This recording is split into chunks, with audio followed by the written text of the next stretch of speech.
think, can you turn it down a little bit, Allie? Or no?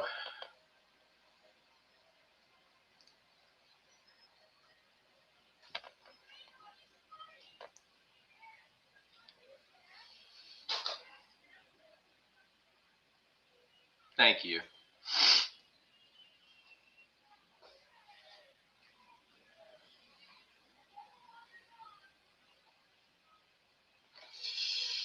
Okay. We start another fake B12 Friday. How's everybody doing tonight? Welcome, newcomers or newcomer, if anybody's new. My daughter's here chilling. I'm chilling. We're all just chilling. And we're going to go over history, build out history up again from last week, and then review a few videos, make a few kind of parallels, mention a few happenings this week. Should be fun. Kind of a cool hangout, I think. Oh, hope everyone's had a good day. I got a seltzer here.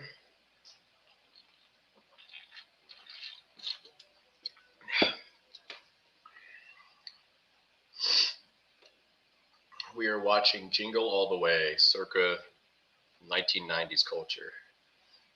Old school Christmas film that Alex likes. And I loved it too. I think I saw it in theaters, Alex, when I was a young boy. Huh? I know. Hey. Jammies. Okay. Well, you can't say hi if no jammies. Huh? Heard that. Hi, guys. Welcome. If you're just getting here, we're doing some history tonight. We're going over chapter 8. We've gone through everywhere from chapters 1 up through 8. Or 1 through 7. We're now on 8. We've talked about James Combe, Thomas Addison, George Whipple. This is the primary, guys. This is actually what B12 is based on. And everyone just bypasses the primary. They just, boom, bypass it. Just like we do when we eat meat, cheese, milk, and eggs. We just bypass the primary. We're good little order takers, just like we've been taught. Don't think about it. Don't vet it out. Don't look at it. Don't see the truth underneath it. Just do. Follow the tribe. Follow the herd. Just do what everyone else is doing.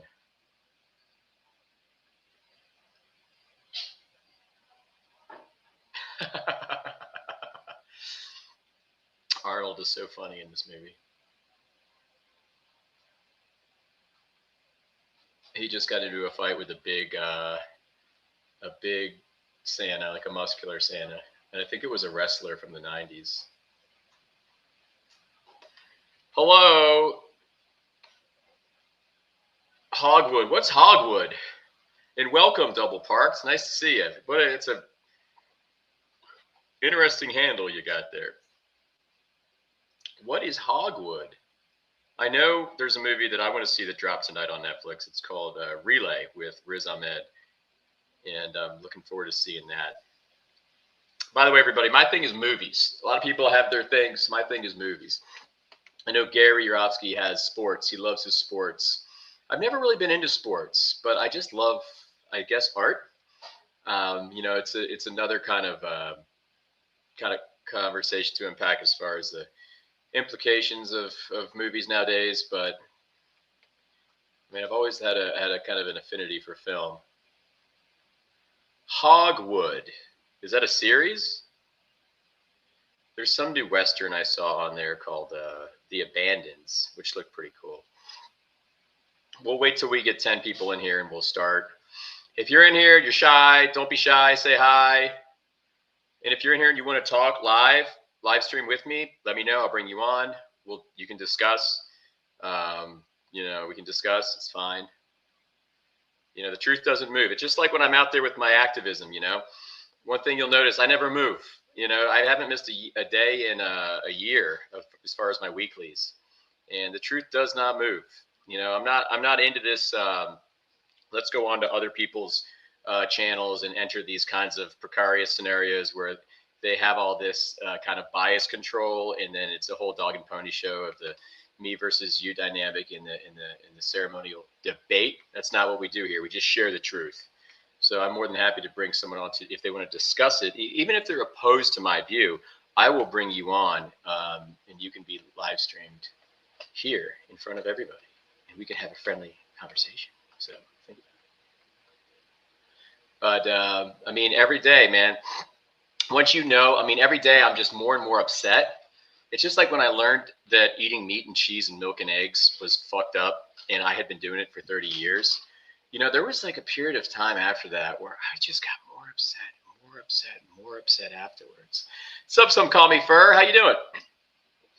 And it just kind of bubbles inside you until, you know, you just want to share it with everybody. You want to share the truth. And I think that kind of had more of a long horizon turnout with my animal rights activism. I've been vegan for 13 years. I only went active. I'm 43 now. I went active when I was 40. And it just got to me where I'm not going to have lies be out there. And I hate. Oh, hey, you want to say hi? Hi. What belt did you get today? Brown. She's a brown belt in Taekwondo now, guys. Brown belt in Taekwondo. What break did you do today? What was your break? What kick? Step over side kick. Step over side kick. Let's go. By the way, if at any point tonight you guys want to see me do a purple belt form, I know her form because I had to help her. I already know it, and I'm one higher belt than you. You're not supposed to say that. It makes me look not cool. Okay. All right, back to the movies. Okay. All right. You're funny. All right. Now, what are you doing now? You want to hang out permanently? What's unfolding here? Okay, enough. All right, I'll see you back over there. But thanks for making a cameo. And thanks for passing your test. She's 2 belts away from black belt, everybody. See, vegan kids can be... No, I'm not. Actually 5. Oh, because you get the belt and then you get the bodons, right? Mm-hmm. Okay, so she's like 5 steps away from a black belt. I'm going to have to register you with the government, by the way, once you hit black. You know that, right? I'm kidding. We don't tell the government anything about us. We don't want them to know we exist. What was I talking about? Can't remember. Oh, yeah, how mad you are when you learn that we've been lied to by profit narratives for so long. And we were putting meat and cheese and milk and eggs into our bodies for seemingly necessary nutrition. You get so mad when you learn that you were lied to. And at the expense of you for 30 years, in my case, 30 years. So this is the exact same kind of parallel. Like, I learned that B12 was fake. It's all made in the lab, and it's just a nefarious lie built out by pharma, ag, and science. And after it really steeped with me, you know, on kind of like a scaling monthly basis, you just get mad. You just get mad, guys. And you want everybody to know that it's a lie. So it's like now vegan outreach has kind of taken on a new dimension. Vegan activism kind of takes on more of a multi-pronged appeal. It's like now we have to share with our vegan brother and sisters how they've been lied to. And then you have all these bad actors in the space that are absolutely just, don't get me started. Not helping. We'll just say that. They're not helping. And the profit narratives, you know, B12 makes $600 million a year. They laugh their way to the bank. They laugh their way to the bank. They love different bad actors, plant-based doctors, activists propagating the lie, you know? But you know who doesn't love that? The animals. They don't like that at all. It all comes at their expense. I'll wait till about 5:25, and I'm going to start reading from chapter 8 about vitamins and the genesis of vitamins in some different figures that had everything to do with the kind of narrative of vitamins and the profit motive behind and underneath it. And we'll learn about George McCollum. I think that's his name. He had a lot to do with the dairy industry as well. he kind of oscillated between the dairy industry and vitamin A and a few other vitamins, but he was in business to make money. But if you haven't got the book, guys, hey, Pip, how you doing? Pip, you've been following this week. A lot of unfoldings. Pip has been here through all through all my random live streams this week, and now I'm here on on our Cornerstone Day. Thanks, Pip, for being here. Yeah, and Pip, you said you're like halfway through the book, right? That's awesome. And I think Ryan might be here tonight. Ryan's one of my other good friends that comes to the B12 Fridays. He no longer takes B12. You told me fairly recently that, I mean, I'm not sure if he read the book. He just said what you were saying made sense. It just didn't make any sense. And it's funny because we're all just taught to bypass the genesis of a vitamin. We're taught to bypass the genesis of something nutritionally. Just assume, B12 was never proven to exist ever, but they fabricated that, and they made it exist, but only in a kind of artificial, inside of the four walls of a lab basis, which is nefarious, deceptive, disgusting, insidious, you name it, all those names, all of those words. And yet we have vegans defending this. You're not vegan if you're defending this. I'm sorry.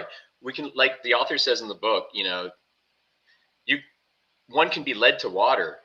And if you are vegan, it is your responsibility to question everything. And if you're not adopting, if you're not learning and just looking at history, when there's a pointing that is so material that it has to do with the animals, and you deny it, and you let your confirmation bias eclipse all things, I'm sorry, we can't call you vegan. Plant-based, it's cool to be plant-based, but no, you're not vegan. No, vegan is that deep ethical purity that underlies everything, that proliferates far and wide. At the very bottom is our seeing animals as beings and not objects. And it proliferates as fast as the sky.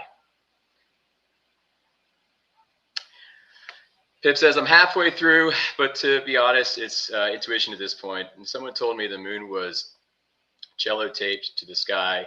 I'd at least look into it. Yeah, right? Intuition.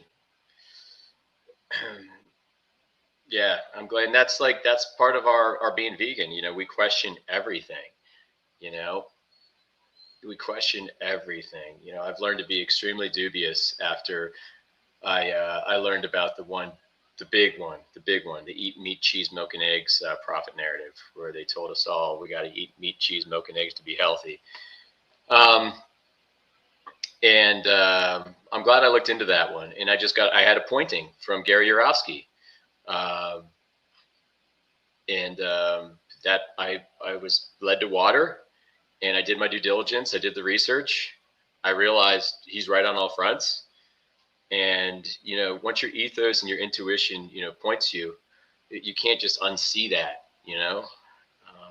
so it's just disappointing to see all the resistance and all the friction when just trying to show people, the primary to all of B12. Like everyone bypasses the primary. No one wants to granularly look at it, but okay, guys, I'll just start. Welcome, guys. I'm just going to do a little reading out of the book today. We're going to do chapter 8. So far, we've talked about, and if you're just getting here, we talk about the lie of vitamin B12. Yes.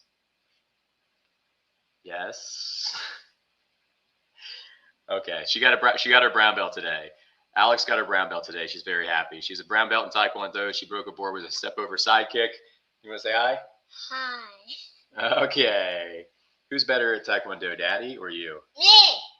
Okay, of course. What other answer would you expect? So we talk about the lie of vitamin B12. We just dig out the history. Pip says, "Go, Alex." See? You gonna say thank you? Thank you. Okay, I gotta get back to you. My flow. That looks like a great movie. Continue. She's watching Jingle All the Way from the 1990s.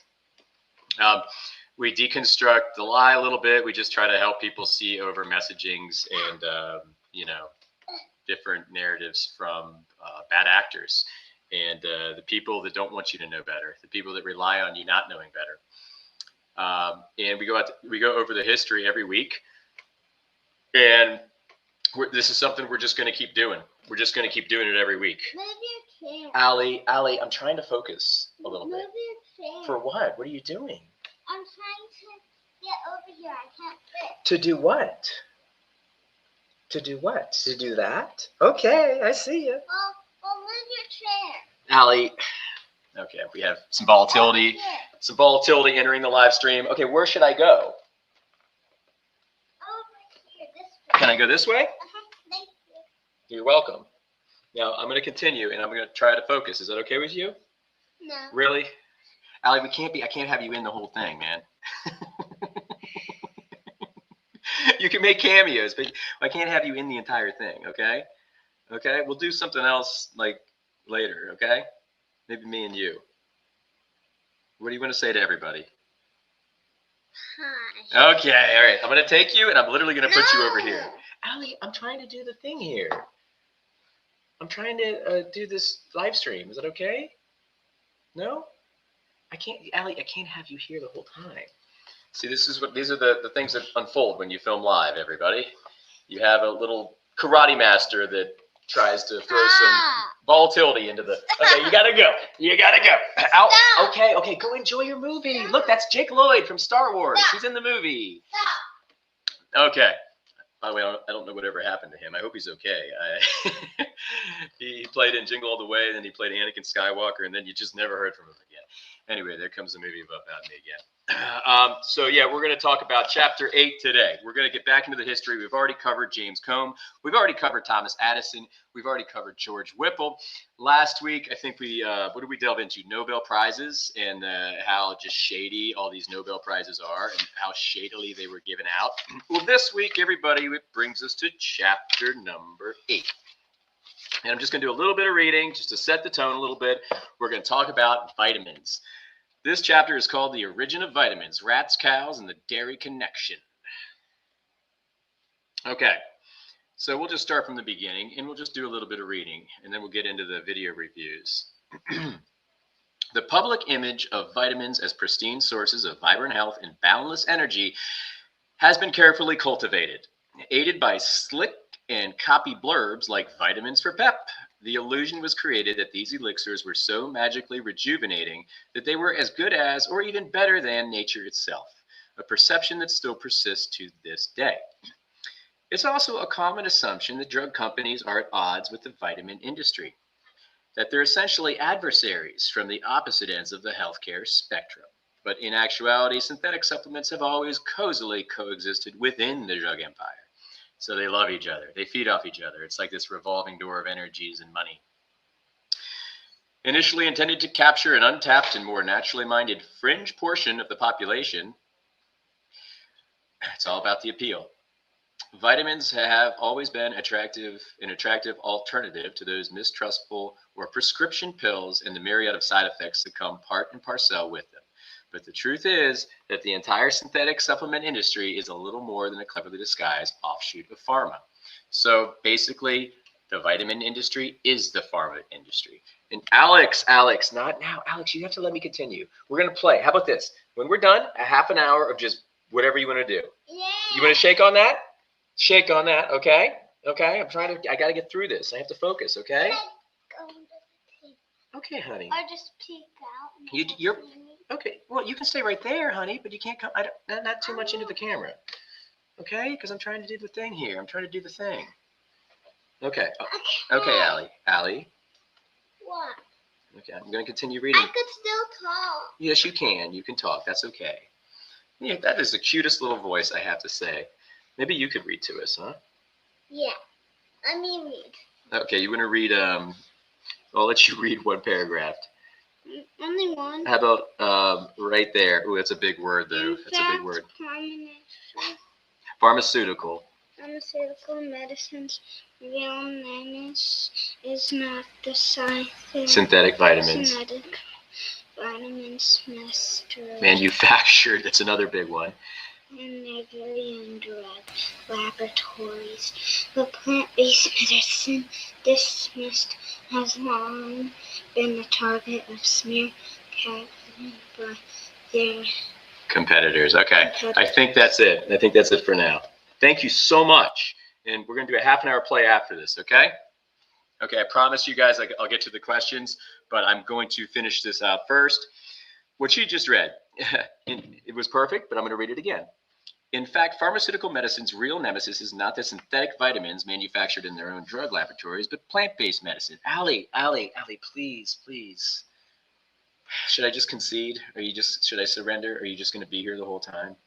I think it's best. Okay, I'll see you when you're done. We get half an hour. We got a contract, half an hour of play, whatever you want, okay? Yeah. Okay, see ya. It's tag. It's going to be tag. Great. Our people below us are going to love that.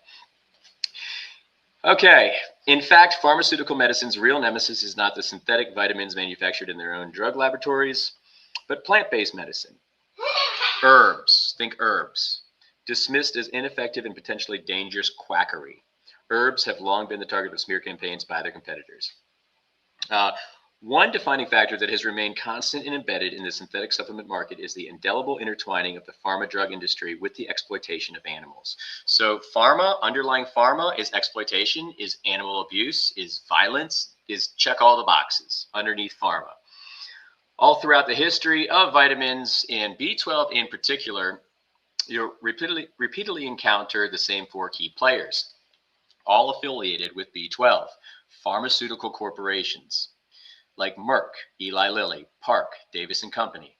2, the biochemical animal research community, mostly involving dogs testing on rats, cows, and chickens. 3, animal agriculture, including the dairy and egg industries, and the Institute of American Meat Packers. And 4, various branches of the agricultural experiment station in Wisconsin, Connecticut, and Maryland. So all that is a part of this little tiny pill, and it is a part of what you vote for when you vote for this little tiny pill. Think about the implications there as far as the word vegan goes. Even though the word vitamin has become synonymous with descriptors like vim, vigor, and vitality, markedly absent from its ingredients are the very foods mostly associated with optimal health, fruits and vegetables. Although there are supplements that are derived from whole food plant sources like berries or greens, the synthetic kind prevail, comprised of chemical concoctions with isolated properties created in drug labs. Many contain organs from fish or cattle, with liver being the most predominant. From their very inception, these liver pills and synthetic supplements have been promoted as nutritious and healthy, on par with or superior to food straight from the garden. It was in 1912 that biochemist Casimir Funk introduced the idea of replacing actual food, like brown rice, by isolating its properties and creating synthetic forms of it in labs. Money, baby. He saw the money. He saw the money. He's credited with first using the term vitamine in a scientific paper. There you go. There's some tells. To describe this process, which was later shortened to simply vitamin. It was so named because these isolated compounds were amines, or a class of basic organic molecules derived from ammonia. But when combined with the Latin word for vite, meaning life, it becomes quite the misnomer, as these dead synthetic materials are the very antithesis of anything vital, alive, or functional. So, I mean, it's not like you're eating something that's a living, active, natural thing that you are supposed to put into your body. You're eating something that's just dead, synthetic, built out in the lab, and has been so virtue signaled and inundated to the masses that it's perceived to have some kind of medicinal effect and helpful benefit. So there's a lot of deception underneath the vitamin industry. Okay. So we're going to continue. We'll address the questions in a little bit. Allie. Okay. Let's just finish off with this. Allie, can I finish? Yes. Okay, thank you. So there was a guy, and his name was McCollum. So let's start talking about him. Let's go down to this, and we're gonna kind of frame out a guy. His name is Elmer McCollum, and he has a lot to do with bringing vitamins to the mainstream and bringing the message of vitamins to the mainstream and really monetizing them and getting behind them and proliferating them far and wide to the masses. He also has insane ties to the dairy industry. And that was kind of his utility, was to sell dairy, sell vitamins and sell dairy. Let's just make that freaking money, man. So let's see. In 1913, two pairs of scientists simultaneously published their discovery of the first vitamin, vitamin A, 1913. The team of McCollum and Davis were employed in the Wisconsin division of the Agricultural Experiment Station, while Osborne and Mendel worked together in the Connecticut branch. So they're all kind of hive-minded. They're all kind of talking. All were fellow graduates of Yale University. The two papers appeared in the same issue of the Journal of Biological Chemistry, each having arrived at their identical findings by feeding butter, fat, and egg yolks to rats. Elmer McCollum was a biochemist, primarily known for originating the concept of the vitamin system by assigning alphabetical letters to the two growth factors. He was also known to have heavy ties to the dairy industry. So this man literally catalyzed the letters that are attributed to the vitamins. That's a big happening right there. That's a huge tell right there when you look at his greater context and you look at everything affiliated here. What if I may interject, what underlies this whole thing with finding vitamins, discovering vitamins, and it's all money. It's all money, and the fact that it shouldn't be a surprise that they use animals when testing for these, or even putting in these, or using the liver, etc. Because there's so much to be monetized. Like, they had already monetized the meat, the cheese, the milk, and the eggs for people to put into their body, but my God, they got a whole bounty of leftover organs here to monetize. So science just loved that, and science just adopted this whole thing where it just started, looking for everything they could monetize, and then just window dress it, pack it up, make it look very smart and intelligent, appeal to people as nobler motives, and just sell them a friggin' lie. And that's what's underneath this chapter, basically.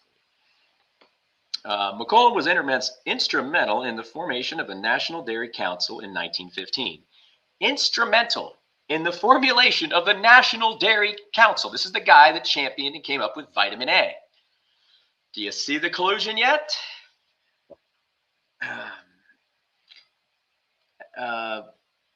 Okay. Who today credit McCollum as the one who first made the scientific connection between dairy foods and good health. And I'm glad we came up on dairy, because we're going to review a video done by my good friend Matthew Nagra, and that's going to be a little bit down the line here. He put up a video, I don't know if it was last week, and we're going to point out some things, and it has to do with dairy. You'll see. So stay tuned in this stream coming up. As a direct result of his relentless promotion of milk as the greatest of all protective foods, consumption of cow's milk in the United States literally doubled. So the deception runs thick. If you're a vegan in here, this man doubled. This man has everything to do with the genesis of vitamins. This man literally broadened out his utility to effectively double the sale of dairy between the revenue numbers of dairy between 1918 and 1928. Holy smokes! This is a deceiver right here. And then Time Magazine later referred to him as Dr. Vitamin in 1952, noting that he has done far more than any other man to put vitamins back in the nation's diet. The article neglected to mention that it was the type of vitamins meant to nourish newborn calves and obtained from the udders of female cows in the dairy industry. A more apt title would have been Dr. Vivisection, this father of vitamins, as he was responsible for starting the first rat colony in the United States to be used for research on human nutrition. Alex, please, Alex, please. Okay, I will see you soon. Okay, but you have to let me focus. I know I am. I know, but I got a half an hour and I'm done. Okay. My daughter she's got to hang out. I love you. Hey, no. I'll see you soon. The movie's finishing. Look, it's Turbo Man. He's got Jake Lloyd in his hand, and there's John Travolta's wife. Huh? It's not real. Actually, that's Tom Hanks' wife. Tom Hanks' wife. Rita Hayworth. Or Rita. something. Allie, I really need you to help me, okay, please? And then we still have that contract to play when we're done, okay? Thank you. So long and short of it, guys, through this chapter, it's really simple. Chapter 4 kind of just goes through the trajectory of vitamins and how they're, okay, thank you. And how they're so connected to animal agriculture. Okay, you don't have to, but can you wait over there, my love?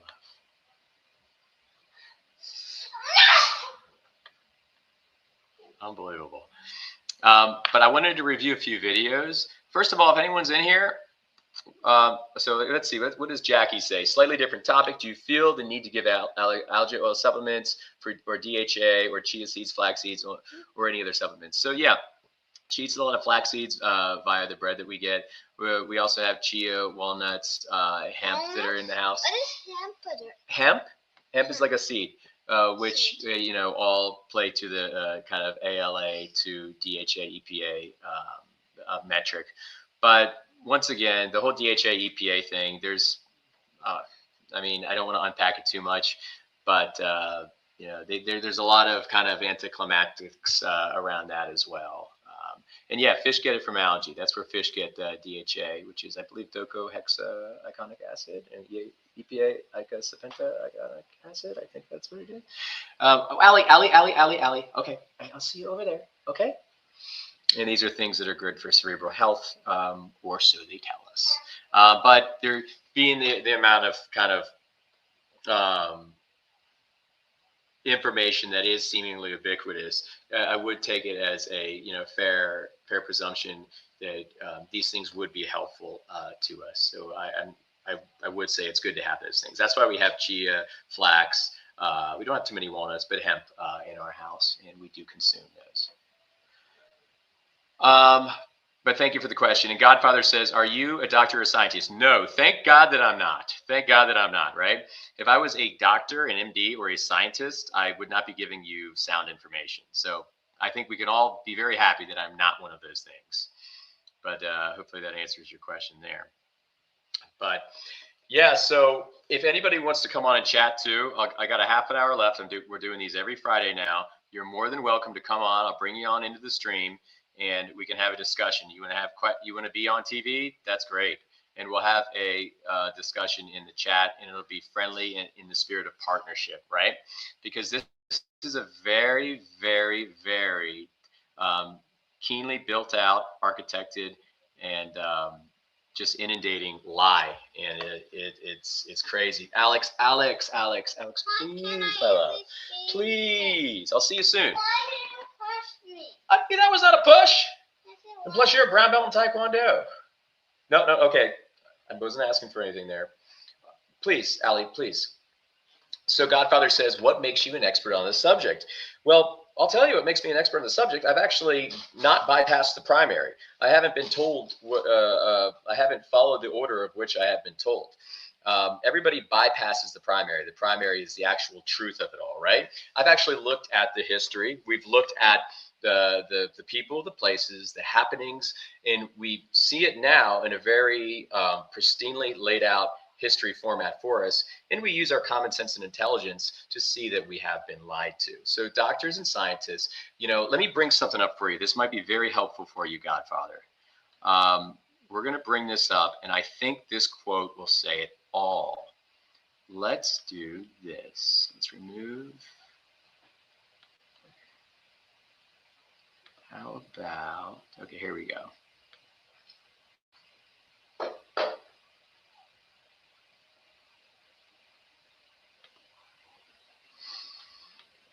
Can we do a share screen? Can we share the screen? Okay, I think we did that one, right? No, that's not it.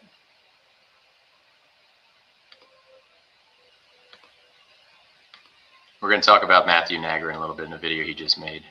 Spoiler alert. I'm going to help you out, Godfather. I'm going to help you out, buddy.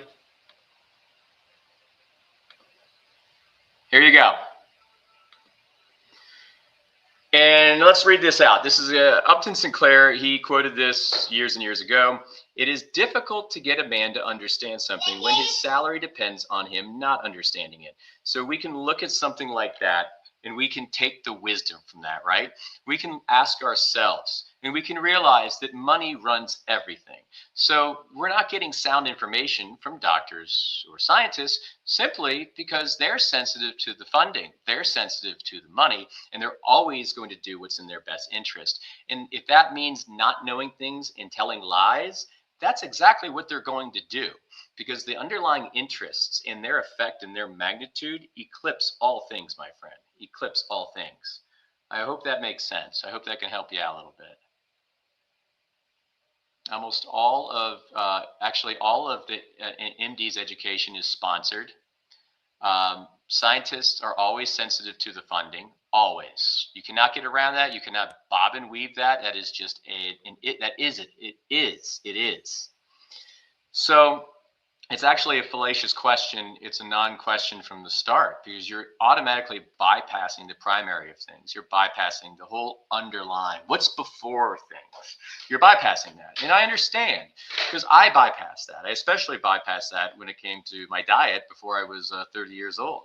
When I was eating meat and cheese, milk and eggs with all my meals, I just followed orders because the authorities told me to do it. The doctors, the scientists, they all told me to do it. I still have 24 minutes. Okay. All right. So I'm going to show you guys a video real quick. Also, son of a gun. This thing is being annoying. Any questions on B12, guys? Feel free to shoot. I'm just here waiting to field them. Every day, you steep with the content and you see things after knowing and learning of a truth. The truth really crystallizes, and the lie also crystallizes of B12 and how deceptive and crazy it is. And unfortunately, you're not vegan anymore if you've been led to the information and you're not reading it. You're refusing to it because you want to be in the tribe. You're plant-based. You're definitely plant-based, and that's cool too. But veganism is for the animals. Veganism is that deep ethical purity that underlies everything, where protection of the animals is our ground zero. I hope that makes sense. And then we question everything, especially we don't vote for things that are affiliated with hurting people, hurting animals, strengthening narratives. Palm oil is not vegan. Palm oil is not vegan. Dietarily speaking, there's nothing non-vegan in it, but the ethos is non-vegan. I hope that makes sense. Let's see if I can pull this up. Stop sharing. Okay, let's get a new one.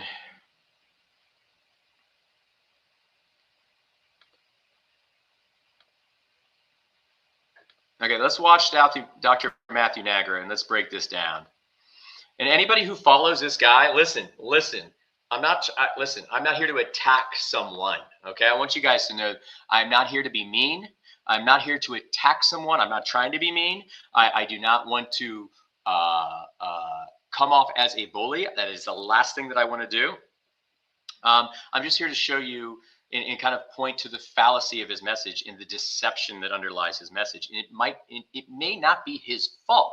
This man, like I just went over that quote from Upton Sinclair, it's impossible to convince a man of something when his income depends on him not understanding said something. This has fully kind of enraptured this man. But the thing is, he is responsible. He has all these vegans that follow him. And I don't understand how you can call yourself a vegan if you have been led to water and you're just not doing your due diligence and you're letting your confirmation bias, eclipse kind of truth. I think that's an irresponsible, very childish thing to do. So we have to bring this guy up and we have to just shatter his little arguments. And if we have to every once in a while on these streams, we will. And he's always invited to come in here and have a discussion with me if he wants. It's not a big deal, but keep in mind, it's going to be a discussion. We're not getting in. The truth is here.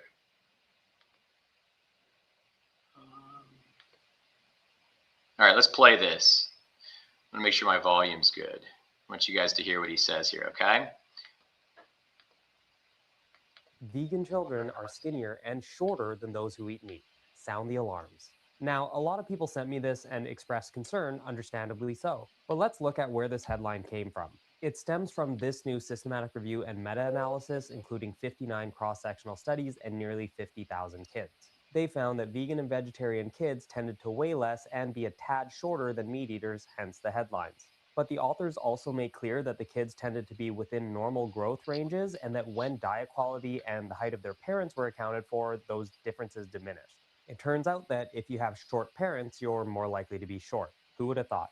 Now, there were also some headlines like this one from the Telegraph talking about nutritional differences between the groups. Well, starting with vitamin B12, the researchers were pretty clear that in studies where vegans weren't supplementing, B12 deficiency was more common, but in I'll be studies right where they back. did supplement, they had Listen similar to or even this greater legend go. B12 levels than the meat eaters. That's a pretty simple solution. And when it comes to nutrition as a whole, they also note that when they limit their analysis to only the higher quality studies, any differences in nutritional intake or status were smaller. And rather than going through all the various nutrients, I'll just bring up this previous systematic review on plant-based kids. They clearly show that yes, vegans and vegetarians need to be mindful about certain nutrients like vitamin B12, zinc, and others, but then meat eaters need to be mindful about getting enough folate and fiber and limiting their saturated fat intake. And pretty much all dietary groups need to be mindful about their calcium and vitamin D intake. It's not like just regularly consuming meat solves all nutritional concerns. The nutritional concerns just change. And speaking of saturated fat, in the new meta analysis, the vegan and vegetarian kids had lower total and LDL cholesterol levels, which sets them up for a lower risk of cardiovascular disease down the road. And in case you didn't know, cardiovascular disease begins to develop in childhood or perhaps earlier. And finally, the researchers summarize their results better than any of the headlines do. They state that vegetarian and vegan diets in childhood can be nutrient rich and support healthy growth when carefully planned, and that they may confer benefits like an improved cardiovascular disease risk while also aligning with ethical and environmental values. I got something for the thing here. Okay, let's Vegan pause that. children are skinnier and shorter than those who eat meat.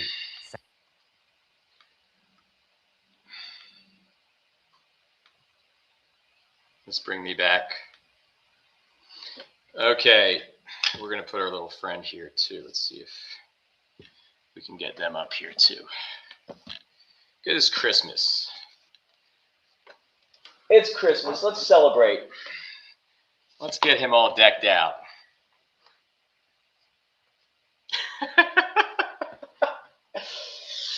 Oh shit!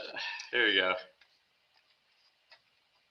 There it is. I don't know. I don't want the company to get mad at me.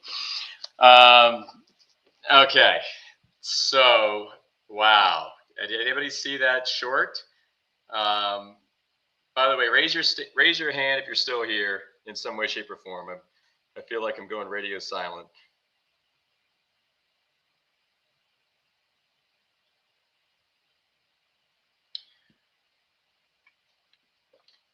Let's put him right up here.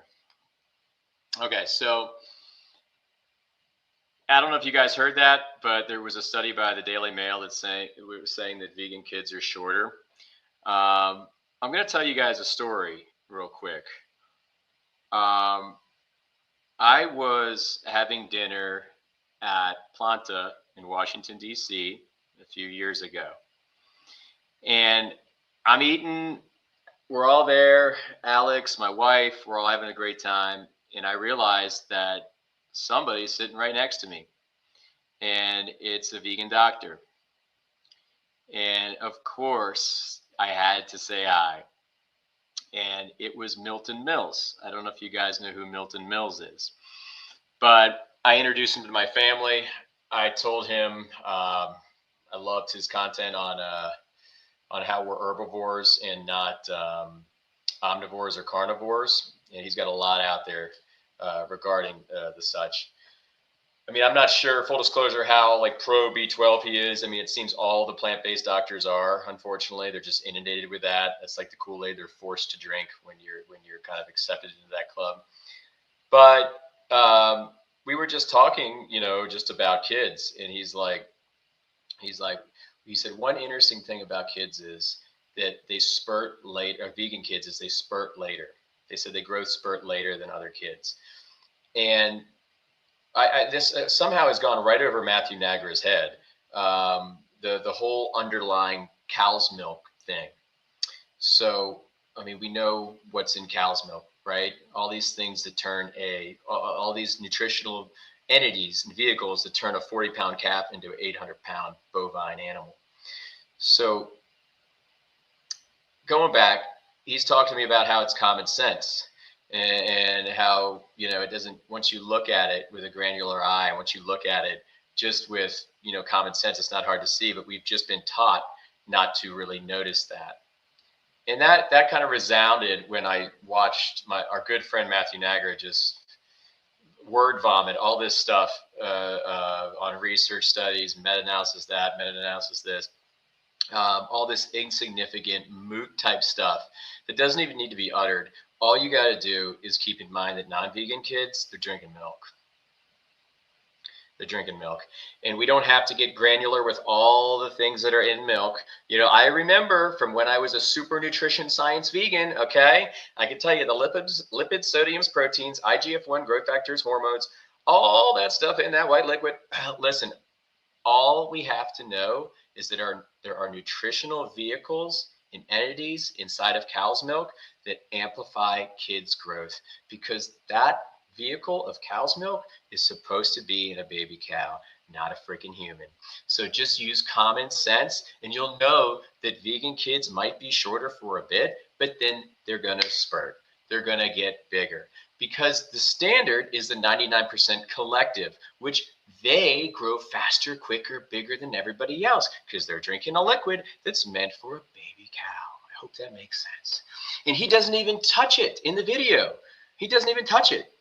We just start referencing we just start going off with all the studies, the PubMed, the research. Once again, all of this means nothing when we consider the primary. All of it's nothing. We bypass the primary when we go around talking about studies, meta-analysis, scientific method-based stuff. We bypass the primary. You can't get around it. It's the money. You can't get around it, no matter how much you want. Money eclipses all things. All scientists are sensitive to funding. You think they're going by ethos? You were born yesterday. They're going by the money, baby. And then he mentions B12 in the video, which makes no sense because he doesn't even connect it to anything. He just says those who weren't taking B12 were seen to have had B12 deficiency. And then those who started taking B12 didn't have B12 deficiency, or something like that. Bro, I got news for you. Matthew, it's all the synthetic, bro. And they're testing against the synthetic. Everything's a synthetic. Okay, so if you put unicorn feces into my blood and you test me against unicorn feces, oh my God, I'm not going to be deficient. I'm going to be unicorn feces fucking optimal.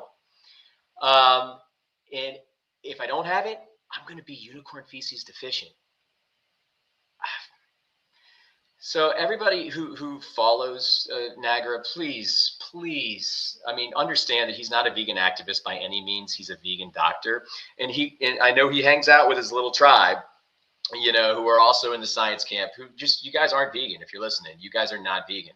I'm sorry, when you go radio silent and when you are led to water and you don't do your due diligence, you are being an irresponsible leader in the space. Absolutely irresponsible, absolutely disgraceful. And it's time to wake up. It's time to wake up, because you are hurting the animals. You are hurting them. I hope you can understand that. Ego is one thing. I get it. We all have it. I get it. But please, let's think about them.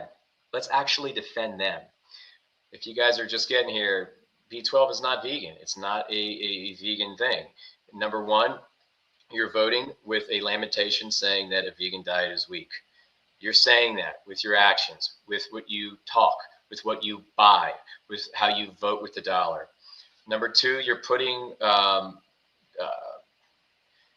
dairy runoff bacteria, GMO bacteria, you're putting sewage sludge into your body. On a dietary basis in many ways, and there's great possibilities that that's not vegan on a dietary level. You're also supporting vivisection if you're voting for B12. You're voting for a system that hurts, kills, tortures animals just so we can learn things from them, just so we can make the pill better, just so we can save more human lives. It's called vivisection, and you're voting for it. So you're just not vegan. Okay, let's see here. Godfather says, everyone lies about everything. It's an unfortunate thing. It's an unfortunate thing. But, you know, while we're here on this planet, while we are stewarding our consciousness and this consciousness, we're all responsible for it, right? That quote from Padmasambhava comes to mind.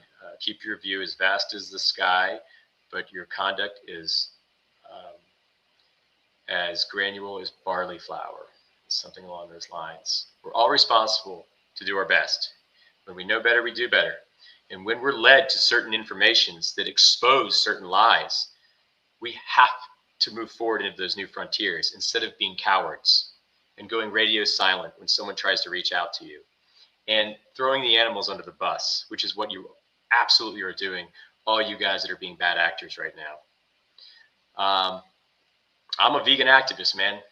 I'm out there. I haven't missed a week for the last year. I've been doing it now since I was for the last 3 years or so. And I like to think I impart a credence of sorts. I'm not a doctor. I'm not a scientist. I don't get paid by those means. I have nothing that governs what I say. I have no underlying interests. I have one, and that's uncovering the truth, and that's to share with people. And that's one of the reasons I went vegan. I decided to become a vegan activist because I was so mad that profit narratives have lied to us for so long, and they were getting away with it, and they were making me feel suppressed by design, by the apparent division that they imbue onto the masses to make it hard to speak up. I was so mad. And, you know, same thing happened with this. You know, I learned I've been lied to by the B12 narrative. You know, I was taking that damn pill up until what? I guess it's been actually like 8 months since I haven't had it. And that's nothing but a good thing. I thought it was like 5 or 6, but, you know, I'm never taking it again. Not only do I not take it, but I make sure that what I'm buying doesn't have it in it. That's another thing you guys got to do. Make sure you're not eating fortified foods either. Get it all out of there. They're Trojan horsing that shit in there. Yeah, you're literally getting granule bits of lab-made cobalt, lab-made cyanide, and this industrial bacteria. Do you want to put that in your body? Do you want to put that in your child's body? Because I'll tell you one thing, I don't want to put that in my child's body. And shame on the people that go around fear-mongering. Shame on you, because you are a coward, and you're not doing anything for anybody, just kind of conceding to the collective. But I feel like I'm just kind of going off here, guys. Is there anybody in here with any questions about B12? Ask this guy. Ask me. Anyway, maybe I'll harvest some shorts out of that rant. I don't know. But what else did I want to look at? Allison says, do you consume plant milks? Do you make your own since it won't be fortified? Yeah, so we just take a pretty darn granular look at the plant milk and make sure that it doesn't have vitamin B12 in it. We don't really have any, though. We really don't get that or do that. Sometimes when we're baking, we do, but we make sure when we look at the label, it just doesn't have vitamin B12. No, definitely not. No cobalt for me. No lab-made cobalt, lab-made cyanide for me into this body. Yeah, watch out for nutritional yeast too. It's in nutritional yeast. You can go on the internet and you can look up nutritional yeast without vitamin B12. It is out there. And yeah, it's in everything from different vegan meat, vegan cheese products. It's in there. Ahimsa says, and I love that name, Ahimsa. Vegan says, dairy and high protein animal foods have been promoted in Asia the last 30 years and people are way bigger. Yeah, it's insane. It's insane. You know, I'm not a big, you know, how I'm not really into granular science and granular studies and stuff like that, research, all that. You know, obviously I'm against it on a net basis. But there's some pretty indicative works that have been done, right? When you look at something like the China study, which was all done on a broad basis, where you just compare a rural area to a urban area, and you can clearly see very indicatively which people are bigger, which people are smaller, which people have bigger BMIs, which people are smaller BMIs, and kind of notate that, you know, once the dairy and the high protein foods hit that area, It all goes to hell, and it's all from it's all from this deceptive, festering, just evil octopus with all these tentacles out. I'm not necessarily pointing to a person, but more so the action. It's just the money. It's profit. People profit. People want to be rich. You know, it's just case in point that you know. I don't want to go off on a tangent here. But you got to follow the money, and you can never trust anything that has money behind it or money running the show. You can't do it. You can't do it. All in rich foods, you have to look at vitamin D also. Exactly. Yep. We got to look at that too. That's another fake one. And if you read the book, if you guys get the book, which is right here, by the way, this is my little vitamin B12 pill today. I put a little bow on it. He's really festive. He's ready to infiltrate everybody's houses and their cabinets, and supplant his beautiful ingredient list into their bodies. But the enigma of vitamin B12, nature's only mistake, goes into vitamin D and the lie of it. If you're defending vitamin D, you're also not a vegan. I'm sorry. You're defending vivisection once again. Stop. Stop with the behavior. You're plant-based. You're not vegan. Don't run a vegan YouTube channel. Stop it. Stop calling yourself vegan. You are absolutely not a vegan. You are void of ethos if you have been led to water and you cannot do your due diligence. I'm sorry, guys. I've just hit the threshold. I've hit the threshold, and it's time to unsettle a little bit. And this will not stop. These fake B12 Fridays, they ain't gonna stop. And at least it'll be hangouts for us if we're not like, overwhelmed with people. I'd love to have 100 people in here, 200, 300. Old school, my live streams where we had 450, 500 people in there. But we'll reach what we reach. Yeah, industry money. Exactly. What else am I going to show? Oh, yeah, I just put this up. I thought this was cool. It's my own short, but I thought it came out right. Let's get Nagra out of there.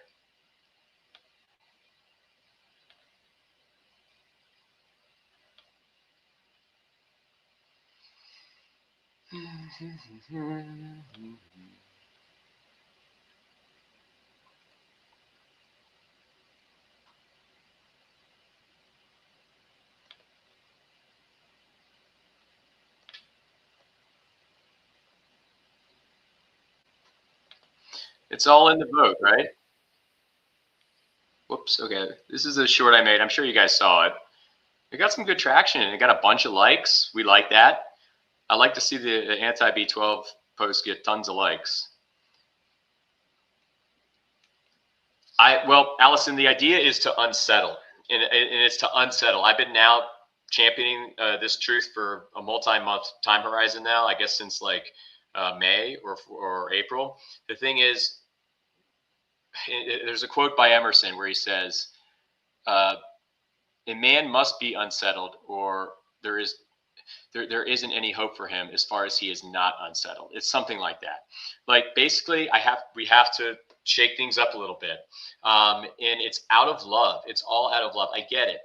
Let me read the comment. Maybe explain it before telling people they aren't vegan. I've never heard about this vitamin D thing before. It'll make vegans angry. You call them not vegan before explaining why. I'm not angry though, and I love that. And thank you for being here, and thank you for listening. I'm here to learn, but I haven't heard you talk about this very much, other than you telling vegans they're wrong. Yeah, and it's like a broken record. It's been almost probably 5 months where I've been trying to get the word out and trying to get people to come just read the history. That's it. But the inertia is so thick, Allison, that I have to unsettle a little bit. I have to. Like it's literally, my intuition has guided me. I've just hit a threshold to where it's just time to get the truth out. And saying B12 is not vegan is going to make people think. It's going to make people think. And that's the goal, right? When Gary Yourofsky told me that all the things he told me in that Georgia Tech speech, I was pissed off. I knew I was a good person, but God damn it, I did my due diligence and I invested the thought. I let it hit. I let it click. It's the same thing with this. But this narrative, other than the meat, cheese, milk, and egg narrative, is much more keenly and much more just cleverly architected and built out. Like it's much, the intelligence is deep on this one. They did a very good job, a very good job. So it becomes a task, especially when somebody that's, 1% or 1% of the 1% of all the vegans that is mentioning this or just simply pointing to this. So I definitely apologize if I come off harsh. And if you're a vegan, I love you. And I love that you protect and you defend the animals. And I just simply ask that you look into this. And this book, and here's what's going to happen. Me going like this and saying this book, you're going to have people say, oh, he's trying to sell the Bible. He's trying to sell, these are all people that are blinded by science. They're blinded by that book, that invisible book, that whole book that is basically religion. It's an authority science. I have a history book that's been, that an ethical vegan of multi-decades decided to go out of her way to write, not compelled by money, not compelled by wealth, not compelled by ego, just a simple, want to uncover the truth. So, people can listen to someone like Dr. Matthew Nagra, who is not a vegan activist by any means, and honestly, I wouldn't even call him a vegan. Or you can listen to somebody that's out there on the goddamn streets every single week having conversations with people, every single week putting content up on YouTube, every single week. I don't care what the weather's like. Tomorrow night, I'm going back out there. I just already saw the weather. It's going to be super windy. The elements are going to be insane, but I'll be out there and you'll see me if you come 10 p.m. and then on, talking to people on the streets, asking the big questions, unpacking the lie that they've been told by the meat industry. So you can take your kind of guiding, your beacon or your guiding essence from either somebody that's really, in my opinion, not even a vegan, or somebody that has now dedicated their whole lives to fighting for the animals. I mean, I guess I just have to leave it there, Allison says, for sure, I totally get it, but it might take some more time, years even, maybe lifetimes. It's tough to change the status quo. You're absolutely right. And the inertia and how it's been built out is extremely, it's thick. You're right. Many people are guided by their egos only. It's only human, although I don't like it. You're so right. And right there, what you're pointing to, I think, is kind of a tribal mentality too, right? Which is kind of attached to ego in a way. But there's this tribalism. There's just this, I want to be in the groupism, this kind of whole dynamic where, I want to feel included, and that eclipses all things. Tribalism. Don't go against the group. You'll be ostracized. Look at me. Look at me. Yeah, it's true. You will be ostracized. You will be kicked out. And you will be, the things you say will be seen as fringe, even though it's legitimate truth, like definitive truth, but you will be called fringe when you go against the 99.999%. Pip, you're still here. Awesome. It will land differently with different people. Totally get what Allison is saying. Equally, being told I wasn't vegan made me listen. Oh, that's so sweet. Well, I appreciate it. And I know it's harsh. Trust me, I know it's harsh. But if I was told that, I'd like to think that, I want to see what's going on here. What the hell is this guy doing? What's he do? Who is he even? Oh, whatever. Okay. I would like to think that me being an actual vegan activist, unlike some of the bad actors out here who just put up thumbnails of Brokeback Mountain and just laugh and everybody's having a good time. It's just, I'm sorry. And I have nothing against, the MO of what they're doing, but I gotta invoke a little bit of strength into the people that are trying to silence absolute truth. I'm sorry.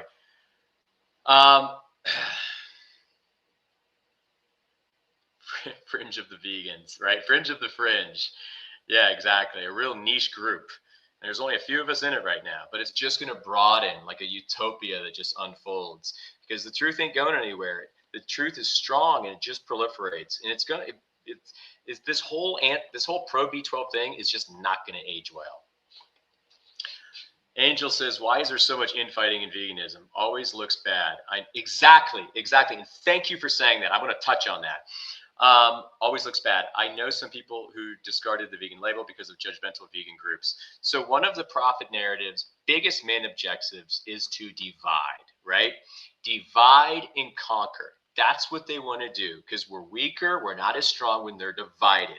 So on a broad level, they did that when it came to people challenging the meat, cheese, milk, and eggs narrative. All of a sudden, these people saw the truth. And it was taboo at a certain point to bring up how you shouldn't do that. You're killing an animal. Because these other people were feeding that money machine, and they did not want that disrupted. So the division exacting was very precise and very clear. Let's divide non-vegans and vegans, right? Divide them. Let them fight each other. Both of them are easier to control right now. And this goes for vegans as well. These militant vegan activists that are going up to people and they're screaming at them and they're just showing out like in front of everybody and then posting on YouTube. Oh, I got all these likes. I helped all these animals. You're not helping shit. You're not helping shit. You're basically keeping the division just as it is.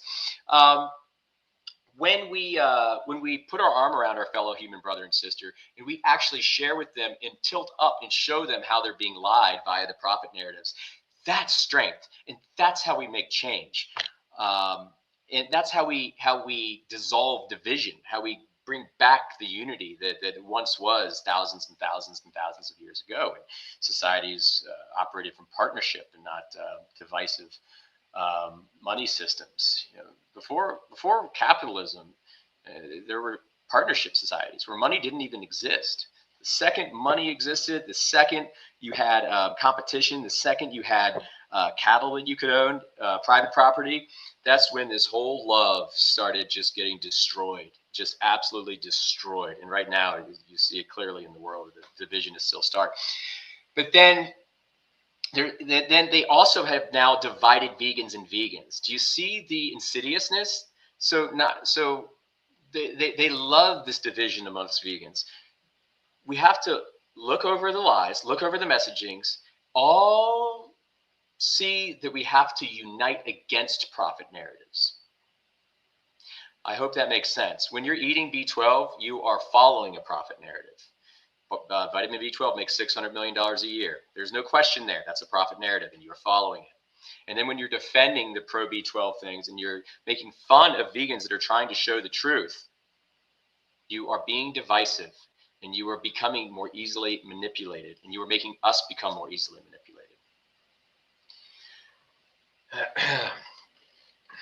So, peace is the way, love is the answer. Being open-minded and not clinging too tightly to viewpoints. That's how we became vegan in the first place, right? I love that. Thank you very much for that. That's very sound. But we also have to keep our wits about us, and we also have to know when we're being deceived. And it is our responsibility to realize, as we steward our consciousness, we are responsible for the quality of our consciousness. It is our responsibility to realize when we are being deceived, and then look at it as an opportunity to just strengthen our moral baseline, strengthen our ethoses in this embodied life. But I do appreciate that.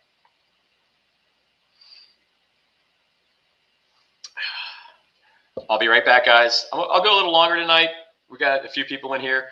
I just have to put some coffee on. If anybody has any question about deconstructing, the live B12 or anything that they need help and some color on, I can hopefully help you with that. I'll be right back.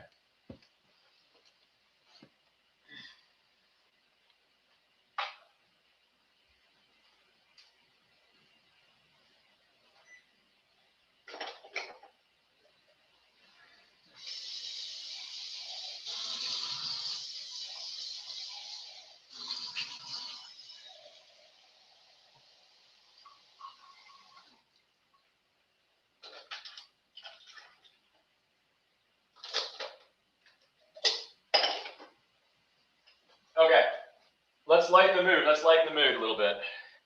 And I'm sorry if I become, a little evangelistic seeming. Real quick, everybody in the chat, favorite movie of all time, go. Favorite movie. I'll tell you mine is Lord of the Rings #1, circa, I think, year 2000. Everybody, go. If you want to, you don't have to. How do you explain it? Okay, we'll get to that question in a second. But first, I want to know everybody's favorite movie in the chat. It's good to find common ground, to kind of backdrop to. I mean, we're all the same, guys. We're all made of the same stuff. Okay. I don't think I ever saw that one. Sally Pacholak.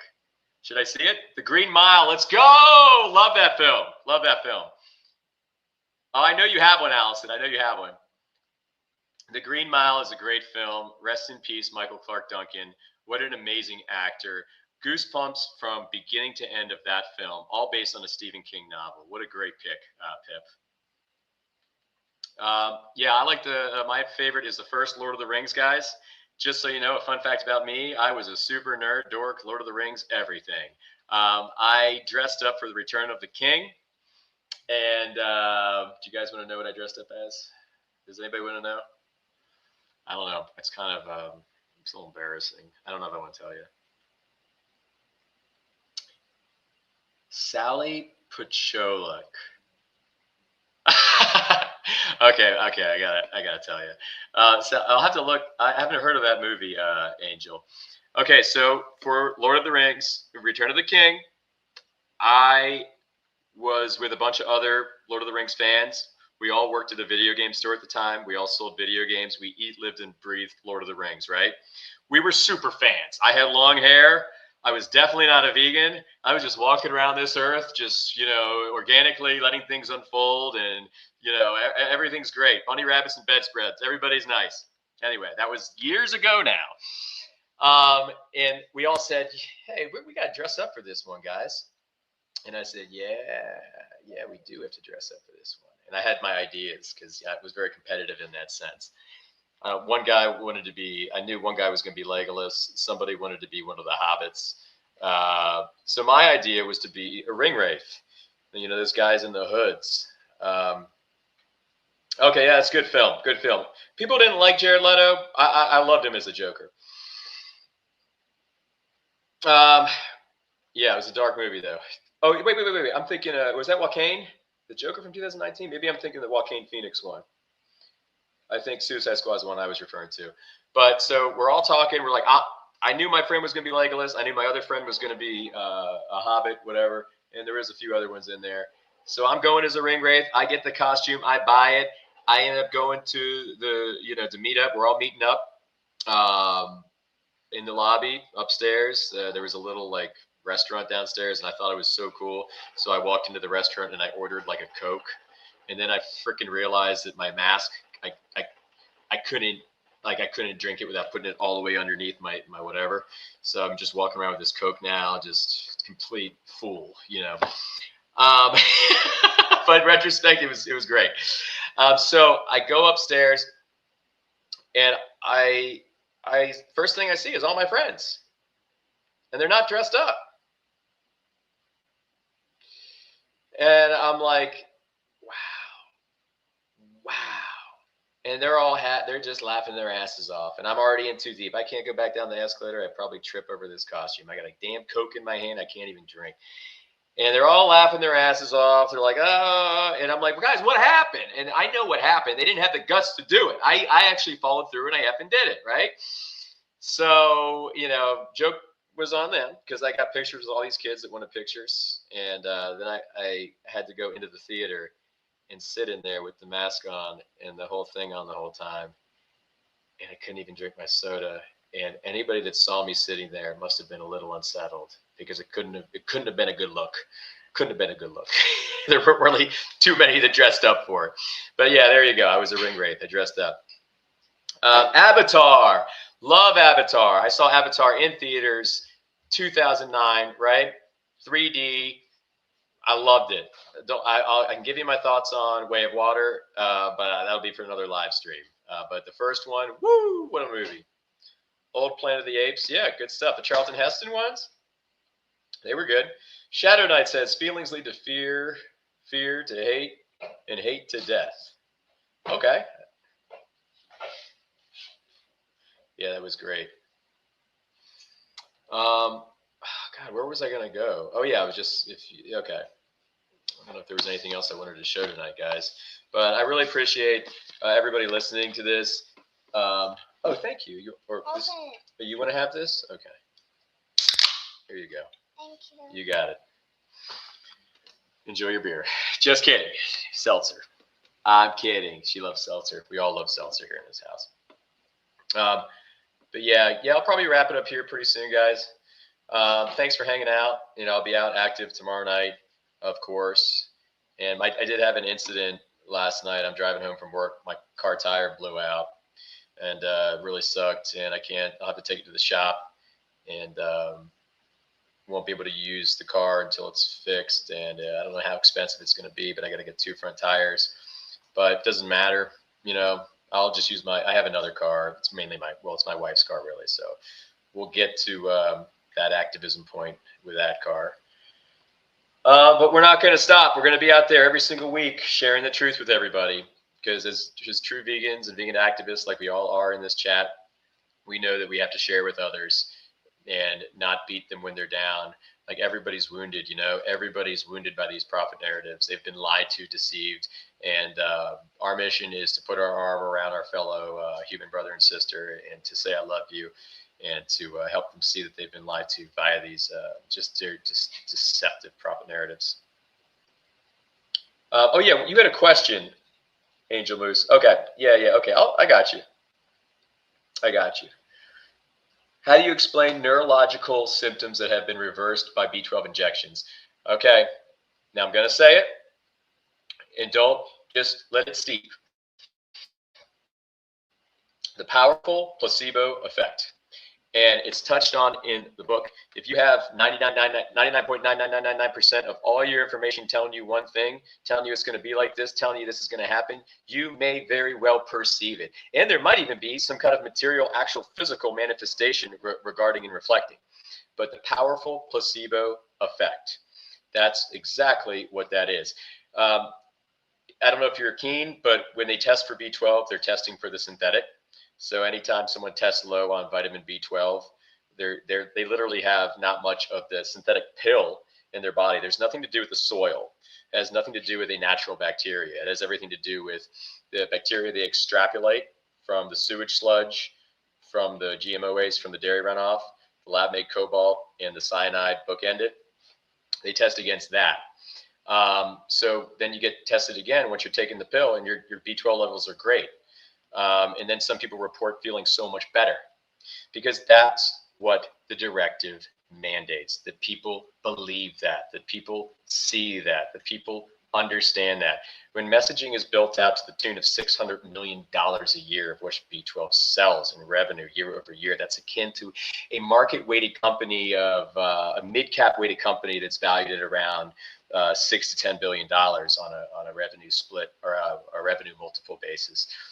This is the titanic amount of monetary influence that shores up these messagings and makes sure that people think and see and experience these said things. So, but the biggest pointer I can give you is just to read the book, and then just use your own intuition, because the book just points out history, people, places, things, happenings, and lays it out very, very indicatively and clearly. You can read it, and you can decide, and you can ask yourself, which is what we all should be doing, not yielding to an external authority. We can ask ourselves if this is something that is a deception, a lie, or this is something that maybe it's a truth. But the important thing is we ask ourselves. We don't yield to authorities like, everybody in this pro B12 space keeps on championing.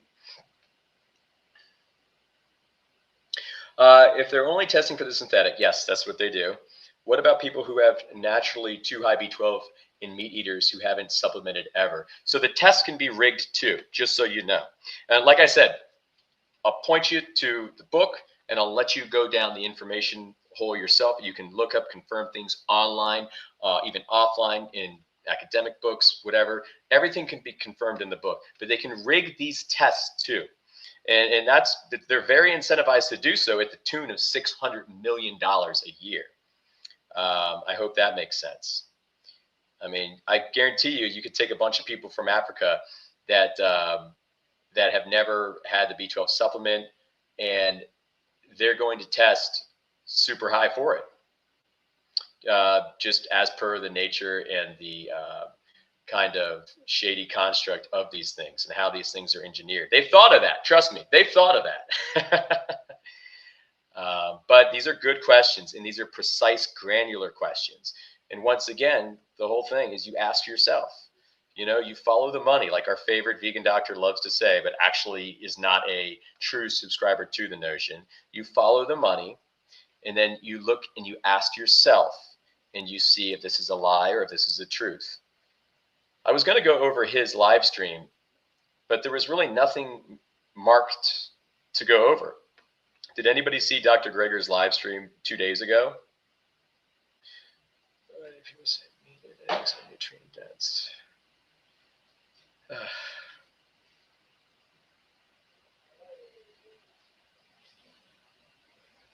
Rig a test, yes, rig a test to show the meat eaters that their B12 is too high.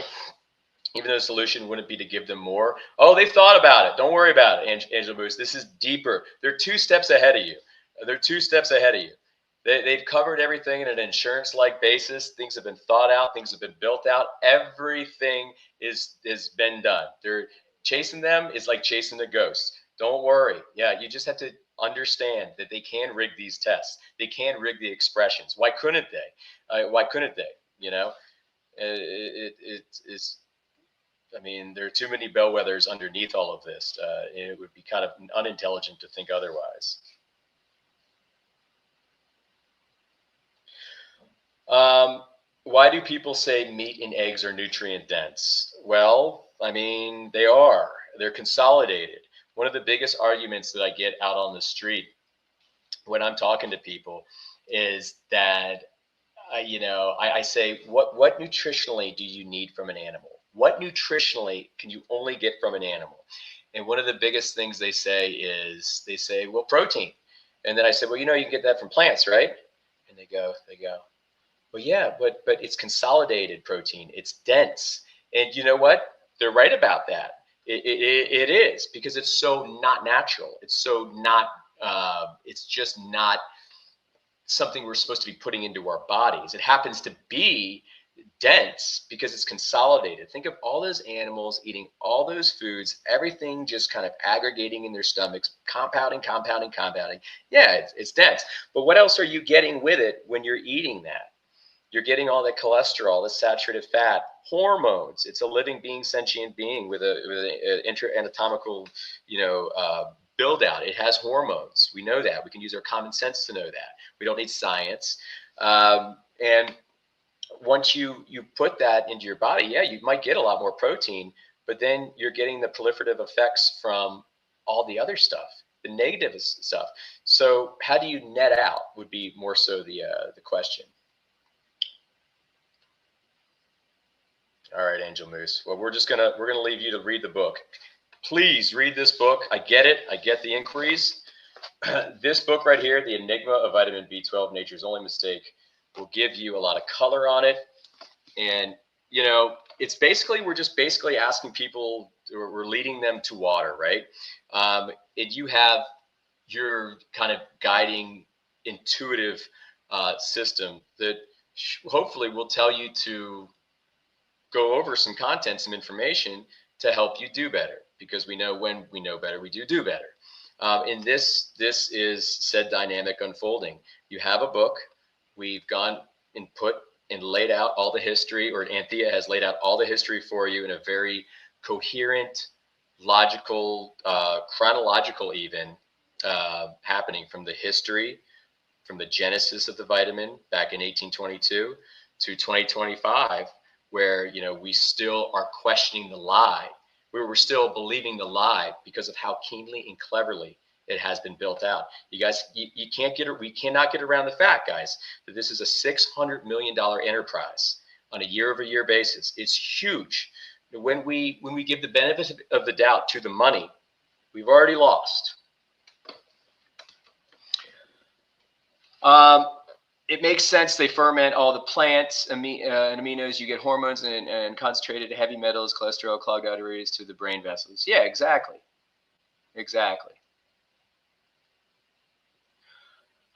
Angel Moose says, have you ever read the works of Dr. Joseph Chandy? No, I can't get on board with any medical doctors. I just can't do that, being that they've been sponsored by pharma, unless he's a PhD doctor. Is he a PhD doctor or an MD?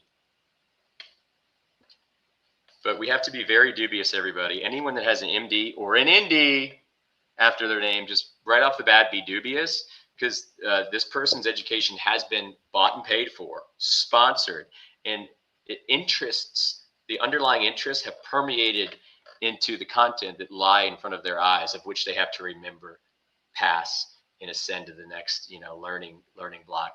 It's all orchestrated by interests underneath. So anytime you see an MD after somebody's name or an ND, just be dubious.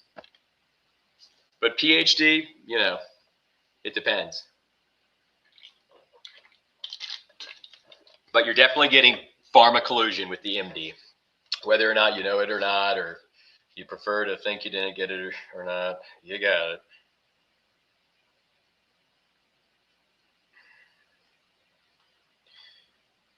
All right, I'm going to get ready to wrap up here, guys. I think we've had some good talks. We've had some good conversation. We've fielded a few things. But what is Dr. Joseph Chandy's works? What do they entail, Angel Moose?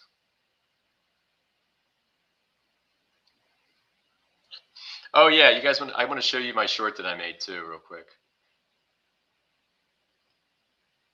Cause and effect is important though. Who doesn't want results to their health problems? Yeah, but when it's based on a lie and it's deceptive signaling that's doing that, especially as a vegan, that's not something we condone, right? Like, we just have to keep our wits about us. That's the whole message of this live stream. Let me show you another one of my shorts that I made this week, guys. I don't know if you saw it. I thought it was cool, and I had the idea for it, and I have tons of outtakes, but I just decided to go with what I had here.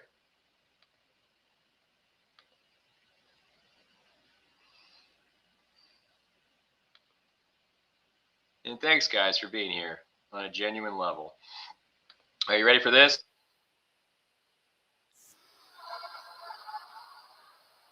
Wait. Let's try this again.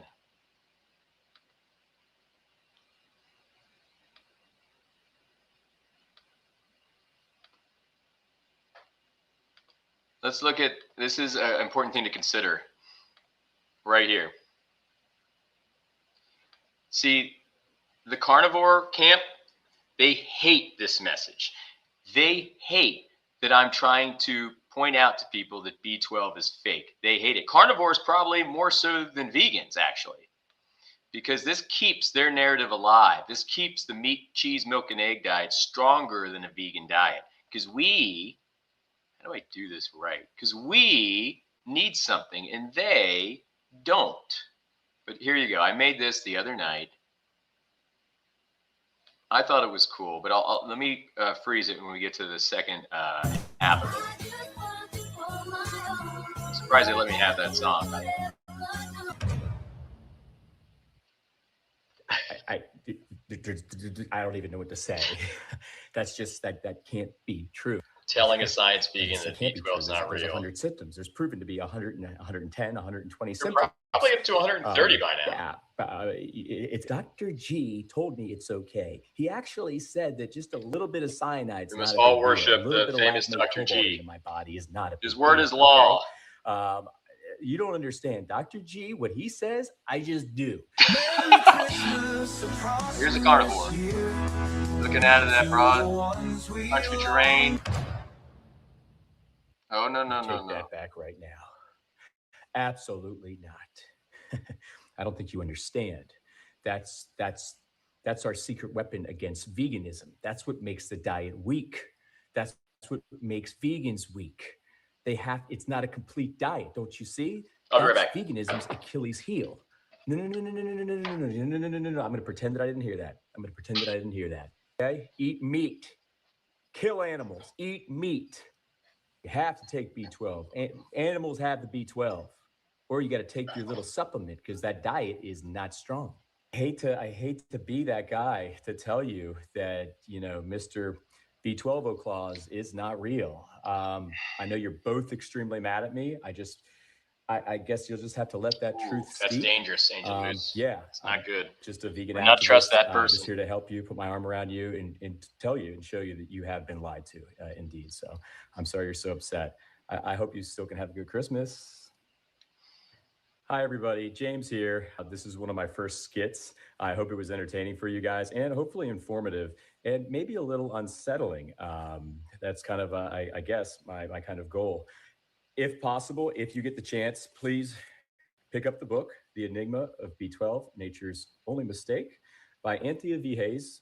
And with your intelligence, your common sense, your inner knower, you will be able to, just like me, see, and many others that have seen now the lie of B12, you will be able to see the lie. Angel, I have a question for you. What is B12? And anybody in the chat that is pro B12, and I'm not saying you are, but tell me what B12 is. Distill it real quick. Just want to make sure we're on the same page.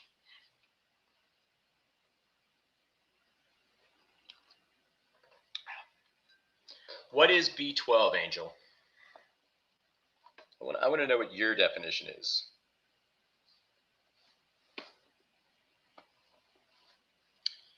DeVortex says carnivore is a dangerous psyop. 100%. Fucking scary. It's scary that people are doing these things with the raw stuff. I mean, raw? How can you eat an animal raw? And not only a dead animal, a putrefied animal raw. Absolutely disgusting. But being that he wrote a book called The Vitamin B12 in Clinical Practice and dedicated his life to treating patients, you have to understand that the primary is money. He wants to get paid. There's no ethos underneath that. We all have careers, etc. But if you're in a career and you're trying to climb up the corporate hierarchy, whatever, especially if you're a doctor, money's running the show. It's underneath it. That's your guiding light. So it's the same thing with this guy. I mean, he did some pretty bad things writing that book, if you ask me. He spread some very dangerous lies, hurt a lot of people, messed with their heads. We don't know the long-term effects of what the things that he imparted onto these people. I'm sure you only hear the good things. So I would look at someone like that and be very dubious. And, shame on them for using their career to do something like that. The fear-mongering is a big thing, and that's what keeps a lot of people outside of the space. It's bravery. It takes a little bit of bravery. It takes a little bit of courage to kind of cross the threshold into this. It really takes a lot of courage. You really need to be done. Okay, my daughters. Okay, how about this? 5 minutes, and then I'll be right with you. The boss calls. But it takes bravery, guys. Just like we had to step out of the meat, cheese, milk, and eggs circle and say, I'm taking my autonomy back along those lines. We have to step out of this B12 narrative circle, and we have to take our autonomy back. And we have to take back our defending and our guardianship of the animals, because they're taking that away from us. They're diminishing our effect in protecting the animals when we say that a vegan diet is weak. But anyway, guys, I think I'm going to wrap it up. Angel, I don't know. Am I getting an answer? What is B12? Or don't look up ChatGPT or anything, because you can't trust ChatGPT. It's funny. I did a little thing with ChatGPT. I troubleshooted a little bit. Maybe I'll show it to you guys a little later. But I asked it hardcore questions, right? And it just kept giving me the same parroted word vomit that's just echoed in 99.999% of places in the internet sphere, right? And I pointed to the fallacy of looking at studies and research, and they came back with something at the end like, well, we're just telling you what it is. There's no money or influence behind what we're telling you right now. Like ChatGPT told me that. And then I said, who funds OpenAI? Give me a list of investors. And then it caught on too. And it said, oh, I see what you're doing. I see what you're doing. But that's not important. That's beside the fact. You can't make this stuff up, guys.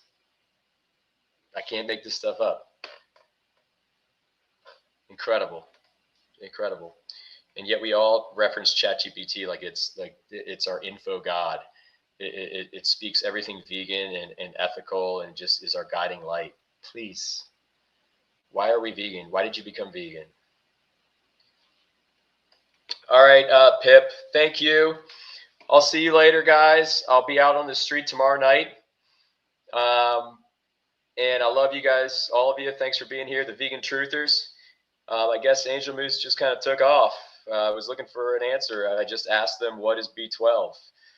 Guess I'm not getting that. Or maybe they're still looking it up on ChatGPT. I don't know. But I'm being called to play right now. I have a promised contract of 1/2 of an hour. Did it go up for 45 minutes? No. Oh, okay. I'll take that. That's 1,000,000 hours for you. Huh? That's what quintillion hours for you. That's like we never have to stop playing. I'm literally dedicating my life to playing with you indefinitely, then forever. Is that what's happening? No, I'm saying you said 45 minutes more, and I said 45 minutes would be like a quintillion more hours. Okay, I guess we're on the same page. All right, guys. Thanks for hanging out. Thanks for the constant support. Love you all. And I hope you guys have great days tomorrow. And I'll see you tomorrow night while we try to get out there and share with others a little bit. Bye, guys. Cheers to everybody.